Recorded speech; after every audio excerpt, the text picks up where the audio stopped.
नमस्कार मित्रांनो, मराठी माणूस प्रदीप. अत्यंत महत्त्वाचा एक विषय आहे, तो म्हणजे कर्नाटकातला विषय. कर्नाटकमध्ये झालं काय की 13 सप्टेंबर रोजी त्या आपल्या मिरवणूक विसर्जनाची गणपती बाप्पाची काढली होती आणि त्या तिथल्या सरकारनं, त्या काँग्रेसच्या सरकारनं, तिथल्या पोलिसांनी त्या मिरवणुकीवर त्या सल्यांना दगडफेक करायला लावलीच. म्हणजे ते त्यांना संरक्षण देतात आणि आपल्या पोरांवरती, आपल्या हिंदू पोरांवरती सगळ्या केसेस वगैरे ठोकून आपल्या लोकांना आत करतात, तेही आपल्या सणांमध्ये. म्हणजे मी तुम्हाला हे का सांगतोय, कशासाठी सांगतोय, या काँग्रेसच्या पापांचा घडा भरत आला या लोकांच्या. हे ज्या प्रकारचा हिंदू द्वेष करतायत ना, ज्या प्रकारचं आपल्या हिंदूंना टार्गेट केलं जातंय ना, हे समजत नाहीये आपल्या लोकांना. म्हणजे एखाद्या गणपतीच्या मिरवणुकीला थांबवून त्या गणपतीच्या मूर्तीला किंवा गणपती बाप्पांना अटक करण्यापर्यंत, ही जर आपल्या देवदेवतांचा एवढा अपमान करण्यापर्यंत त्यांच्या मजली जात असतील, तर या असल्या काँग्रेसच्या सरकारला निषेध नाही, यांना साल्यांना फेकून दिलं पाहिजे देशातून बाहेर. नेहमी आपल्या हिंदूंच्या विरोधात काम करणारी सगळी लोक आहेत, नेहमी हिंदूंच्या विरोधात. यांना काही पडलेलं नाही हिंदूंचं, हे सगळे यांचे तळवे चाटणार आहेत, यांचे पाय चाटणार आहेत. म्हणून ही सगळी लोक त्यांना मतदान करायला पुढे असतात. त्याचं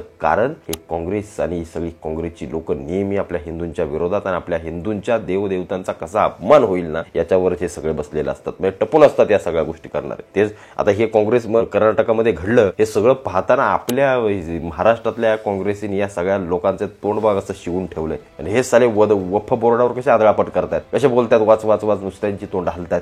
या विशाळगडाच्या मुद्द्यावरती एकाने जरी अभक्षर उपर केलं का, हा आहे यांचा खरा चेहरा. यांचा चेहरा ना हा खरा आहे. कसं आहे ना, यांचं आपलं ठेवा झाकून दुसऱ्याचं बघा वाकून, अशी यांची गोष्ट आहे सगळ्यांची. असले यांचे चेहरे असतील ना, हे संजय राऊत बोलतात ना एवढं तोंड उघडं करून, का नाही बोललात? आज डायरेक्ट हिंदूंच्या देवांवरती असले जर अत्याचाराने असल्या जर गोष्टी करण्याची जर हिंमत वाटत असेल ना या लोकांची, तर उद्या लक्षात ठेवा, देशभरामध्ये जेव्हा यांची सरकार असतील ना, हिंदूंचा काय अपमान केला जाईल. अपमान म्हणण्यापेक्षा हिंदूंवरती त्या बांगलादेश सारखी परिस्थिती आल्याशिवाय राहणार नाही. सगळ्यात महत्वाची गोष्ट आहे. आम्ही पाहतोय सगळे हिंदू, आम्हाला माहिती आहे आमच्या देवदेवतांचा जर तुम्ही अपमान करत असाल तर आम्हाला तुम्हाला कुठली जागा दाखवायची, त्याने आम्ही ती निश्चित दाखवू. आणि या राज्यातल्या देखील ही सगळी बसलेत नाही माकडं सगळी विरोधामध्ये, यांना देखील सांगणं एक महत्वाचं आहे की सालं तुम्ही हिंदू असून तुमच्या घाणेरड्या सत्तेच्या लाचारीसाठी जर तुम्ही शांत बसत असाल ना, तर तुमच्या सारख्या, मला असं वाटतं की काय तुम्हाला शब्द वापरू, मला काय समजेना काय शब्द वापरू. तुमच्यासारखी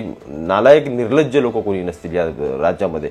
छत्रपतींच्या राज्यामध्ये अशी जर घटना घडत असेल आणि तुम्ही जर सगळे शांत बसत असाल ना, तर निषेध आहे पहिला तुमचा निषेध आहे. आणि आता येत्या निवडणुकीमध्ये जनता जागा दाखवेलच. तर हिंदूंवरती अन्याय अत्याचार करताय, आम्हाला आमच्या देवदेवतांचा अपमान करताय, हे आम्ही कधीही सहन करणार नाही आणि कधीही विसरणार नाही. एवढं लक्षात ठेवा तुम्ही सर्वांनी. आणि या सगळ्या गोष्टी घडत असताना जर उद्धव ठाकरे देखील शांत बसत असतील, म्हणजे ते तर सांगतात की आम्ही शिवसेना म्हणजे आमची हिंदुत्वाची शिवसेना आहे, आणि मग जर हिंदुत्वाची शिवसेना जर शांत बसत असेल, अशी गोष्ट घडल्यानंतर म्हणजे विचार करा ना, बाळासाहेब असते तर देशाच्या कुठल्याही कानाकोपऱ्यात गोष्टी घडली की बाळासाहेब हिंदूंच्या सोबत उभे राहायचे आणि सोबत आवाज उठवायचे. ते बाळासाहेबांचे पुत्र किंवा तीच शिवसेना म्हणतायत हे आहे. मग ही शिवसेना जी काल कर्नाटकमध्ये घटना घडली त्याच्यावरती आवाज उठवत नाही. याच्यासारखं दुर्दैव नाही हो कुठलं, दुर्दैव नाही कुठलं. म्हणजे ते काय तर तुम्हाला सांगू, मी पुढची एक व्हिडिओ बनवणार आहे, त्याच्यामध्ये एक सविस्तर गोष्ट मला सांगायची अत्यंत महत्वाची आहे. पण जी काही कर्नाटकमध्ये घटना घडली ना, अत्यंत निंदनीय म्हणजे अगदी आपल्या देवापर्यंत ही सगळी लोक येऊन पोहोचलेत.